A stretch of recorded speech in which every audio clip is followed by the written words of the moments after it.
Bhindi masala fry ಮಾಡುವ new recipe. ಸಣ್ಣಗೆ ಹೆಚ್ಚಿದ 2 ಈರುಳ್ಳಿ,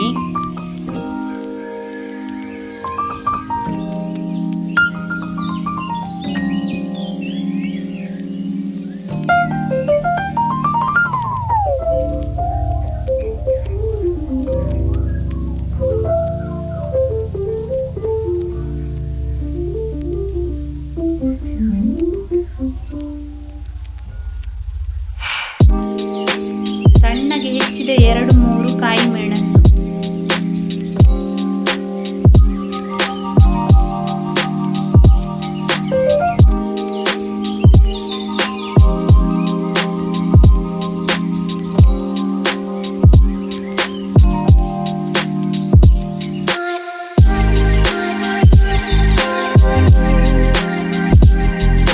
ಸಣ್ಣಗೆ ಹೆಚ್ಚಿದ 1 ಟೊಮೆಟೊ,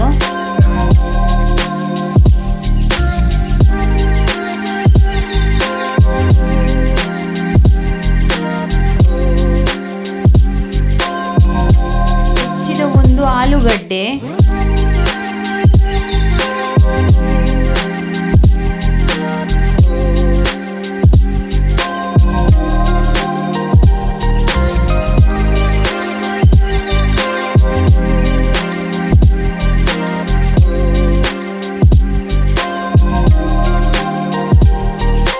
ಬೆಂಡೆಕಾಯಿಯನ್ನು ಚೆನ್ನಾಗಿ ತೊಳೆದು ಹೆಚ್ಚಿಟ್ಕೊಳ್ಬೇಕು.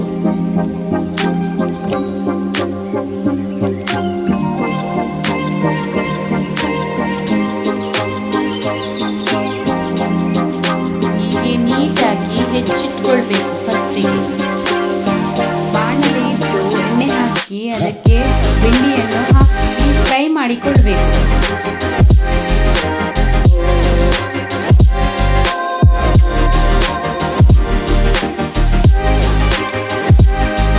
ಸಣ್ಣ ಉರಿಯಲ್ಲಿ ಫ್ರೈ ಮಾಡಿಕೊಳ್ಬೇಕು. ಫ್ರೈ ಮಾಡಿಟ್ಕೊಂಡಿರುವ ಬೆಂಡಿಯನ್ನು ಪಕ್ಕಕ್ಕೆ ತೆಗೆದಿಡಬೇಕು. ಆನಂತರ ಬಾಣಲೆಗೆ ಎಣ್ಣೆ ಹಾಕಿ ಸಾಸಿವೆ, ಜೀರಿಗೆ, ಬೆಳ್ಳುಳ್ಳಿ ಹಾಕಿ ಚೆಂದ ಮಾಡಿ ಫ್ರೈ ಮಾಡಬೇಕು. ಆನಂತರ ನೀರುಳ್ಳಿ ಹಾಕಿ ಫ್ರೈ ಮಾಡಿಕೊಳ್ಬೇಕು. ಕಾಯಿ ಮೆಣಸು, ಟೊಮೆಟೊ ಹಾಕಿ ಫ್ರೈ ಮಾಡಿಕೊಳ್ಬೇಕು. ರುಚಿಗೆ ತಕ್ಕಷ್ಟು ಉಪ್ಪು ಹಾಕಿಕೊಳ್ಬೇಕು. ಕಟ್ ಮಾಡಿಕೊಂಡಿರುವಂಥ ಆಲೂಗಡ್ಡೆಯನ್ನು ಹಾಕಬೇಕು. ಸಣ್ಣ ಉರಿಯಲ್ಲಿ ಬೇಯಿಸ್ಕೊಳ್ಬೇಕು. ಅದು ಬೆಂದ ನಂತರ ಫ್ರೈ ಮಾಡಿ ಇಟ್ಕೊಂಡಿರುವಂತಹ ಬೆಂಡಿಯನ್ನು ಹಾಕಬೇಕು. ಮ್ಯಾಗಿ ಮಸಾಲ ಕೂಡ ಹಾಕ್ಬೋದು. ಫ್ರೈ ರೆಡಿಯಾಗಿದೆ.